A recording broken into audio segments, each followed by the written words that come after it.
This is a note from a pulmonologist signing off a case in the hospital. It contains only 16 words.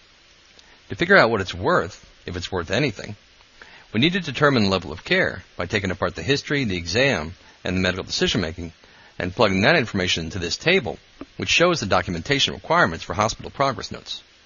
For these encounters, only 2 out of 3 key components are needed. You can use either the 95 or the 97 guidelines. In this case, they both yield the same result. I'll use the 97 rules to take apart the note. Starting with the history, this is the table we use to figure out what level of history has been documented. Here's our note. It contains absolutely no elements of HPI, PFSH, or review of systems, and therefore would not qualify for any level of history. So now our first key component is known. From an E&M coding standpoint, no history has been recorded for this patient. Looking at the exam and using the 1997 guidelines, we know the exam is based on the number of bullets from these organ systems. For this note, all we have is lungs are clear. This is worth 1 bullet in the respiratory system for auscultating the lungs. Therefore, now we know the second key component. We have a problem-focused physical exam. The next step is to check the medical decision-making. Looking at the medical decision-making, and starting with the problem points first, here we have 1 stable problem in the COPD.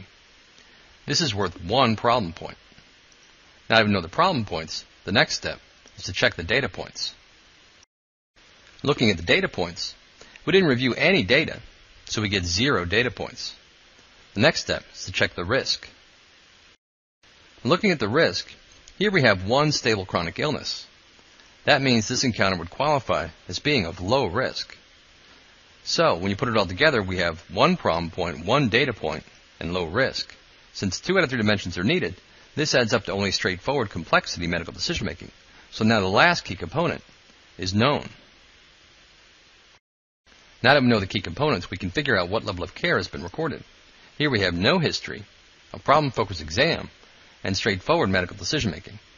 For hospital progress notes, only 2 out of 3 key components were needed, so this adds up to the 99231 level of care, otherwise known as Level 1 hospital progress note.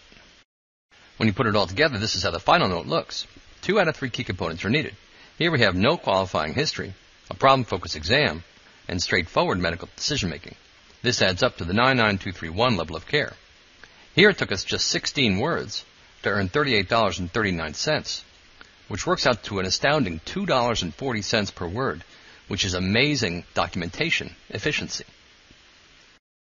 Thanks for watching Case of the Week. Please consider supporting our site by signing up for one of our web-based E&M coding curriculums. We offer several different subscription options to match any type of practice. Or for multiple providers, ask us about an E&M compliance web portal, which allows verifiable and centralized E&M coding education for multiple providers.